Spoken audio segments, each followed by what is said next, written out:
श्री साई सतचरित्र अध्याय 5।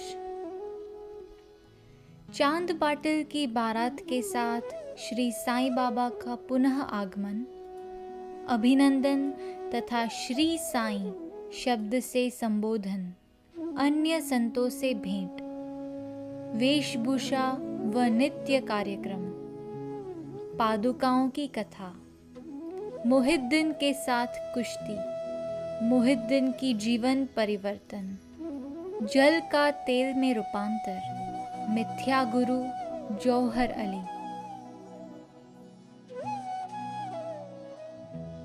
जैसा गत अध्याय में कहा गया है, मैं अब श्री साईं बाबा के शिरडी से अंतर्ध्यान होने के पश्चात उनका शिरडी में पुनः किस प्रकार आगमन हुआ इसका वर्णन करूंगा।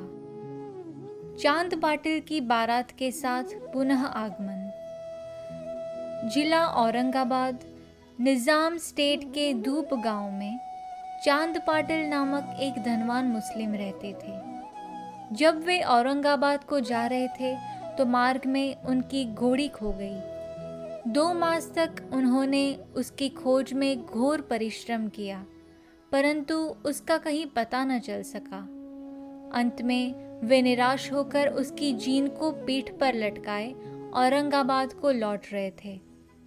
तब लगभग 14 मील चलने के पश्चात उन्होंने एक आम्र वृक्ष के नीचे एक फकीर को चिलम तैयार करते देखा, जिसके सिर पर एक टोपी, तन पर एक कफनी और पास में एक सटका था।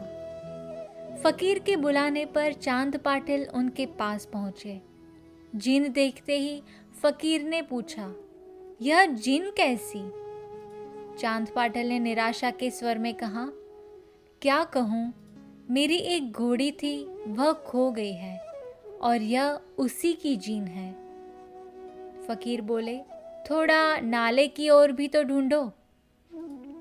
चांद पाटिल नाले के समीप गए तो अपनी घोड़ी को वहां चरते देखकर उन्हें महान आश्चर्य हुआ। उन्होंने सोचा कि फकीर कोई सामान्य व्यक्ति नहीं, वरन कोई उच्च कोटि का मानव दिखलाई पड़ता है। घोड़ी को साथ लेकर जब वे फकीर के पास लौट कर आए, तब तक चिलम भरकर तैयार हो चुकी थी। केवल 2 वस्तुओं की और आवश्यकता रह गई थी। एक तो चिलम सुलगाने के लिए अग्नि और दूसरा साफी को गिला करने के लिए जल। फकीर ने अपना चिमटा भूमि में घुसेड़कर ऊपर खींचा तो उसके साथ ही एक प्रज्वलित अंगार बाहर निकला और वह अंगार चिलम पर रखा गया। फिर फकीर ने सटके से जो ही बलपूर्वक जमीन पर प्रहार किया, त्यों ही वहां से पानी निकलने लगा और उसने साफी को भिगोकर चिलम को लपेट लिया। इस प्रकार सब प्रबंध कर फकीर ने चिलम पी और तत्पश्चात चांद पाटिल को भी दी। यह सब चमत्कार देखकर चांद पाटिल को बड़ा विस्मय हुआ। चांद पाटिल ने फकीर से अपने घर चलने का आग्रह किया। दूसरे दिन चांद पाटिल के साथ फकीर उनके घर चला गया और वहां कुछ समय तक रहा। पाटिल धूप गांव का अधिकारी था। उसके घर पर अपने साले के लड़के का विवाह होने वाला था और बारात शिरडी को जाने वाली थी। इसलिए चांद पाटिल शिरडी को प्रस्थान करने का पूर्ण प्रबंध करने लगा। फकीर भी बारात के साथ ही गया। विवाह निर्विघ्न समाप्त हो गया और बारात कुशलतापूर्वक धूप गांव को लौट आई, परंतु फकीर शिरडी में ही रुक गया और जीवन पर्यंत वहीं रहा। फकीर को साईं नाम कैसे प्राप्त हुआ? जब बारात शिरडी में पहुंची तो खंडोबा के मंदिर के समीप महालसापति के खेत में एक वृक्ष के नीचे ठहराई गई। खंडोबा के मंदिर के सामने ही सब बैलगाड़ियां खोल दी गई और बारात के सब लोग एक एक करके नीचे उतरने लगे।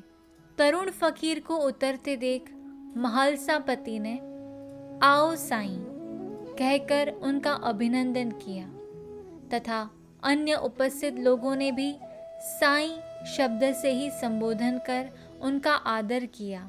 इसके पश्चात वे साईं नाम से ही प्रसिद्ध हो गए। अन्य संतों से संपर्क। शिरडी आने पर श्री साईं बाबा मस्जिद में निवास करने लगे। बाबा के शिरडी में आने के पूर्व देवीदास नाम के एक संत अनेक वर्षों से वहां रहते थे। बाबा को वे बहुत प्रिय थे। वे उनके साथ कभी हनुमान मंदिर में और कभी चावड़ी में रहते थे। कुछ समय के पश्चात जानकी दास नाम के एक संत का भी शिरडी में आगमन हुआ। अब बाबा जानकी दास से वार्तालाप करने में अपना बहुत सा समय व्यतीत करने लगे। जानकी दास भी कभी कभी बाबा के स्थान पर चले आया करते थे और पूर्णतांबे के श्री गंगागीर नामक एक पारिवारिक वैश्य संत भी बहुधा बाबा के पास आया जाया करते थे। जब प्रथम बार उन्होंने श्री साईं बाबा का बगीचा सींचने के लिए पानी ढोते देखा तो उन्हें बड़ा अचंभा हुआ। वे स्पष्ट शब्दों में कहने लगे कि शिरडी परम भाग्यशालिनी है, जहाँ एक अमूल्य हीरा है। जिन्हें तुम इस प्रकार परिश्रम करते हुए देख रहे हो, वे कोई सामान्य पुरुष नहीं है, अपितु यह भूमि बहुत भाग्यशालिनी तथा महान पुण्य भूमि है। इसी कारण इसे यह रत्न प्राप्त हुआ है।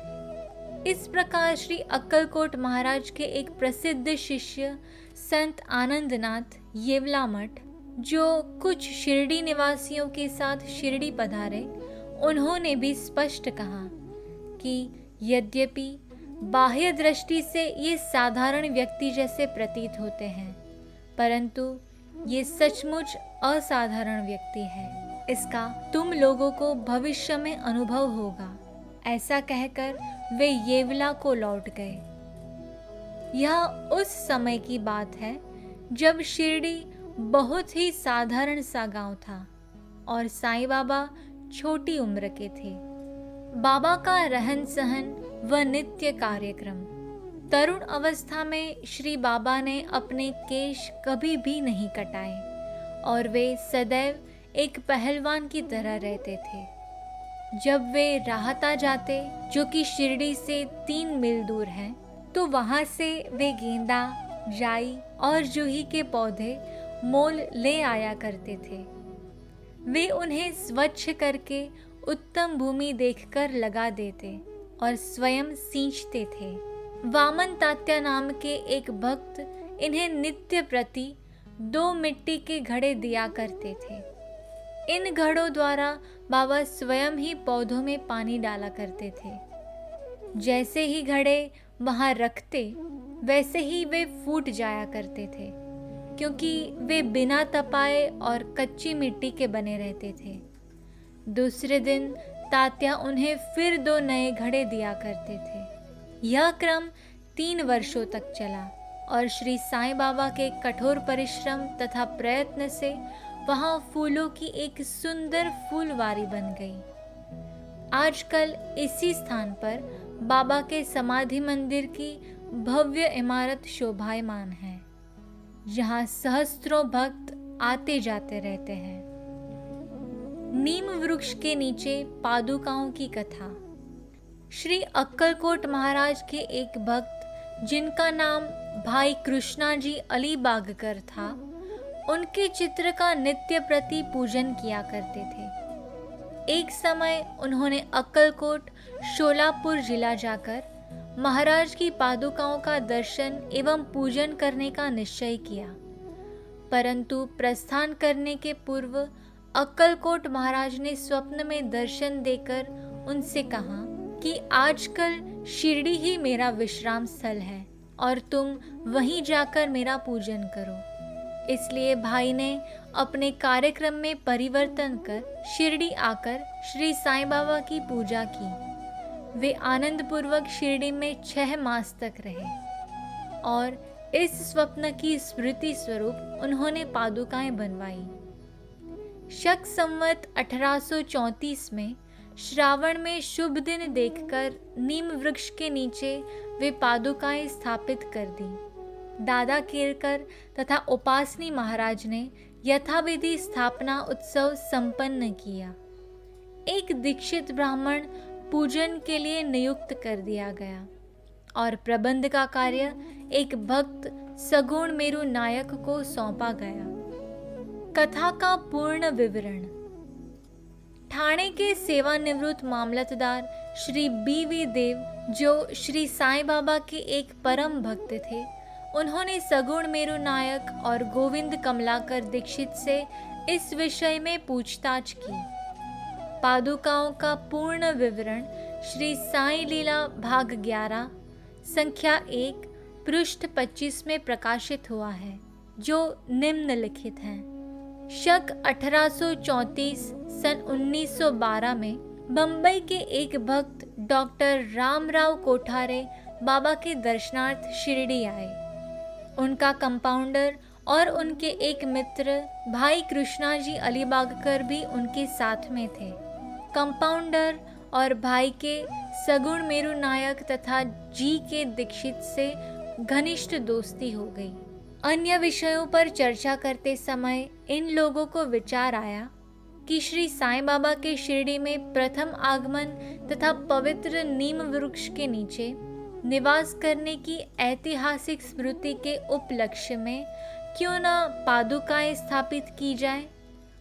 जब पादुकाओं के निर्माण पर विचार विमर्श होने लगा, तब भाई के मित्र कंपाउंडर ने कहा कि यदि यह बात मेरे स्वामी कोठारे को विदित हो जाए तो वे इस कार्य के निमित्त अति सुंदर पादुकाएं बनवा देंगे।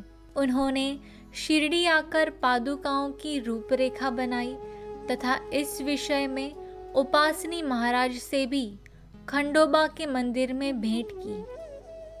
उपासनी महाराज ने उसमें बहुत सुधार किए और कमल, फूल आदि खींच दिए तथा नीचे श्लोक भी रचा, जो नीम वृक्ष के महात्म्य व बाबा की योग शक्ति का द्योतक था, जो इस प्रकार है।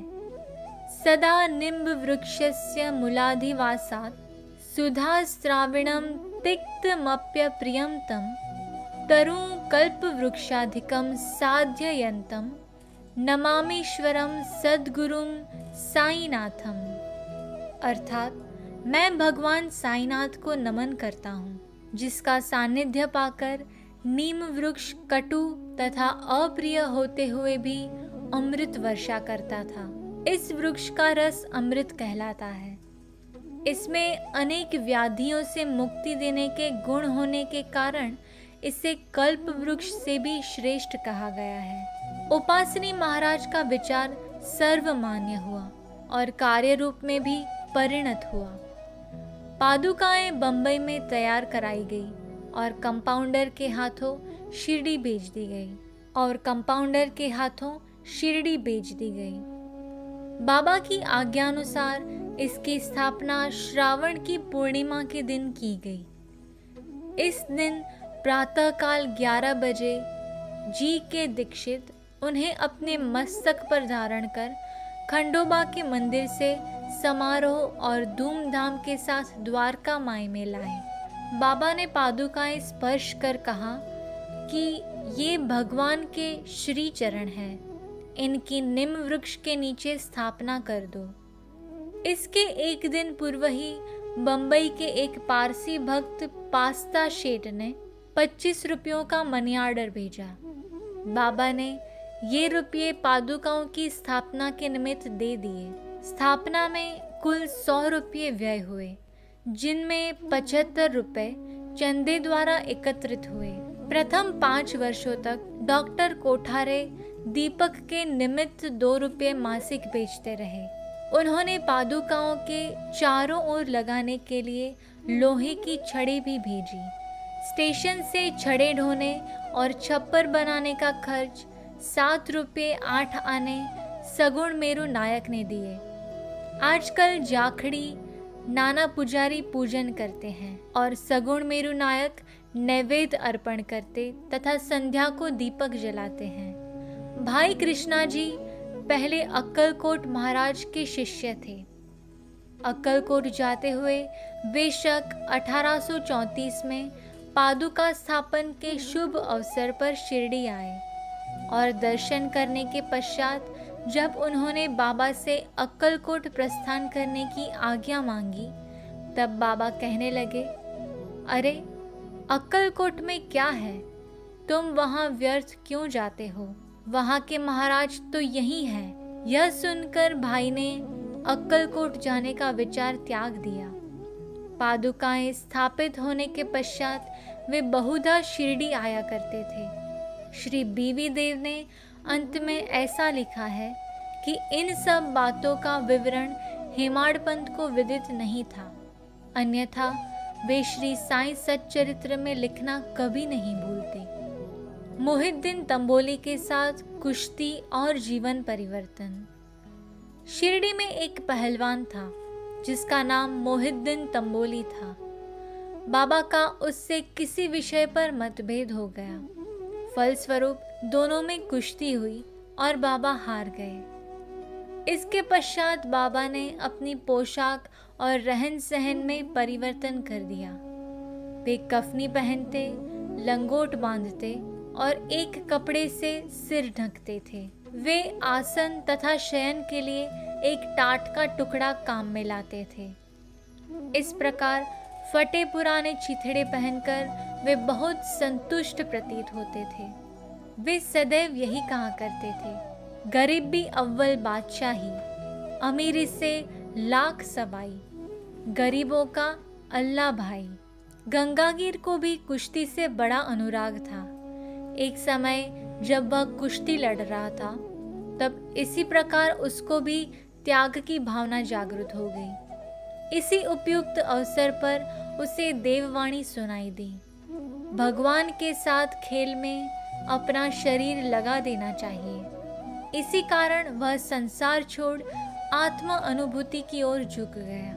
पूर्णा तांबे के समीप एक मठ स्थापित कर वह अपने शिष्यों सहित वहां रहने लगा। श्री साईं बाबा लोगों से न मिलते और न ही वार्तालाप करते थे। जब कोई उनसे कुछ प्रश्न करता तो वे केवल उतना ही उत्तर देते थे। दिन के समय वे नीम वृक्ष के नीचे विराजमान रहते थे।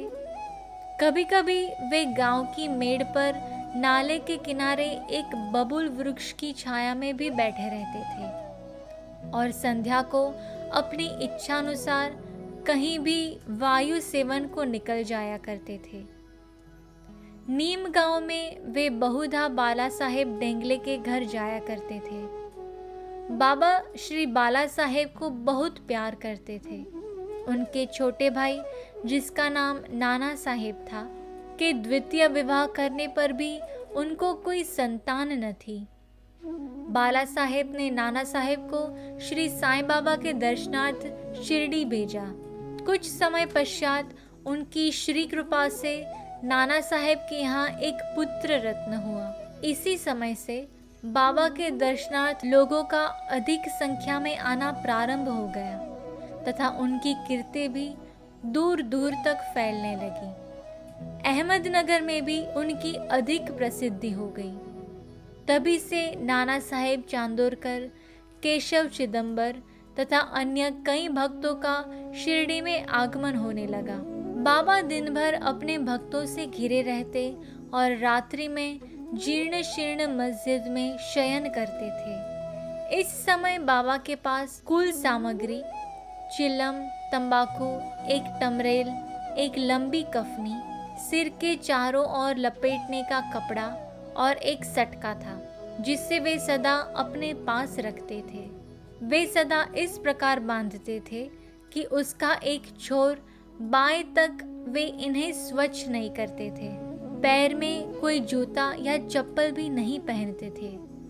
केवल एक टाट का टुकड़ा ही अधिकांश दिन में उनके आसन का काम देता था। वे एक कौपीन धारण करते और सर्दी से बचने के लिए दक्षिणमुख हो दूनी तपते थे।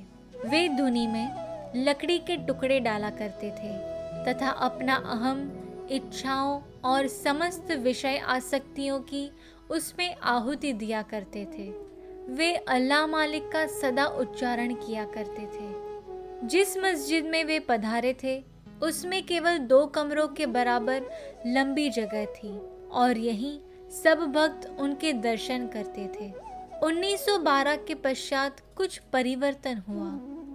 पुरानी मस्जिद का जीर्णोद्धार हो गया और उसमें एक फर्श भी बनाया गया।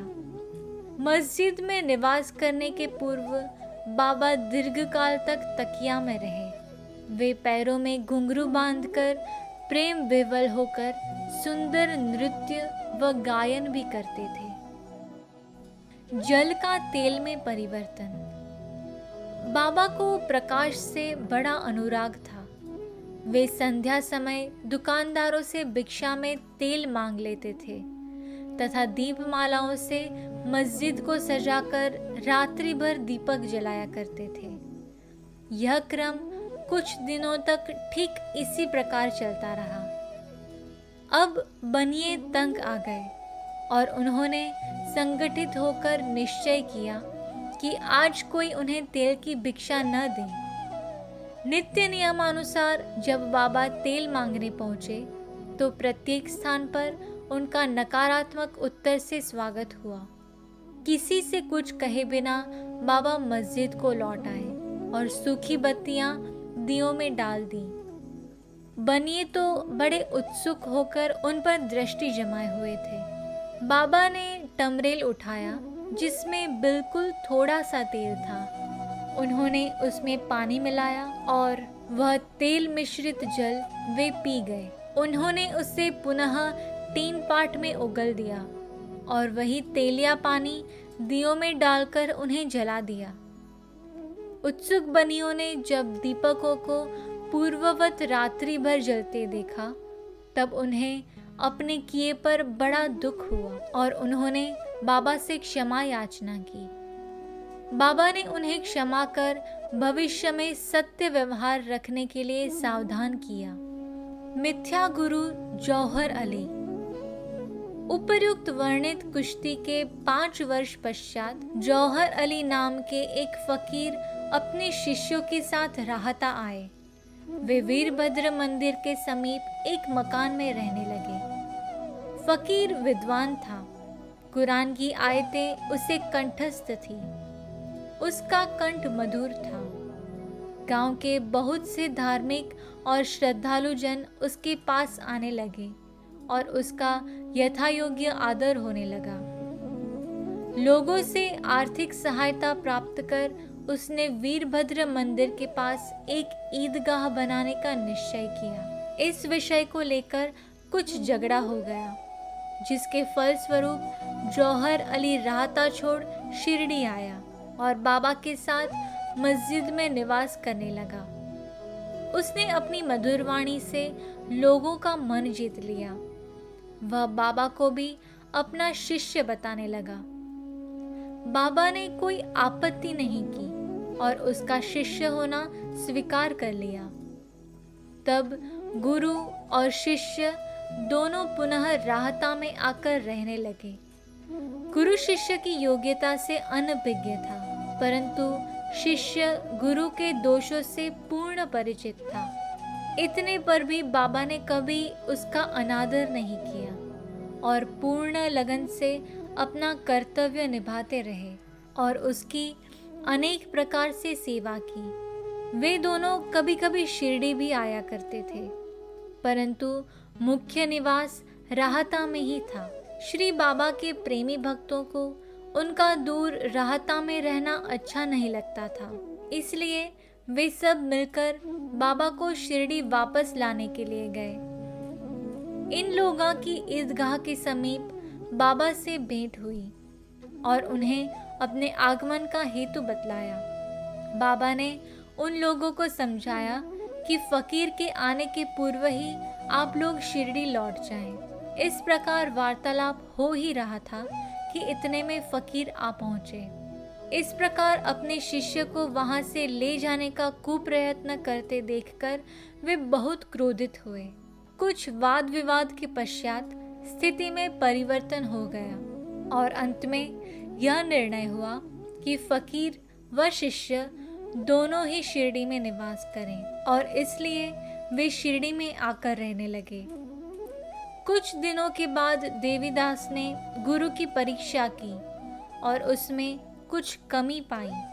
चांद पाटिल की बारात के साथ जब बाबा में शिरडी आए थे, उससे 12 वर्ष पूर्व देवीदास लगभग 10 या 11 उम्र की अवस्था में शिरडी आए थे और हनुमान मंदिर में रहते थे। देवीदास सुडौल, सुंदर आकृति तथा तीक्ष्ण बुद्धि के थे। वे त्याग की साक्षात मूर्ति तथा अगाध ज्ञानी थे। बहुत से सज्जन जैसे तात्या कोटे, काशीनाथ व अन्य लोग उन्हें अपने गुरु समान मानते थे। लोग जौहर अली को उनके सम्मुख लाए।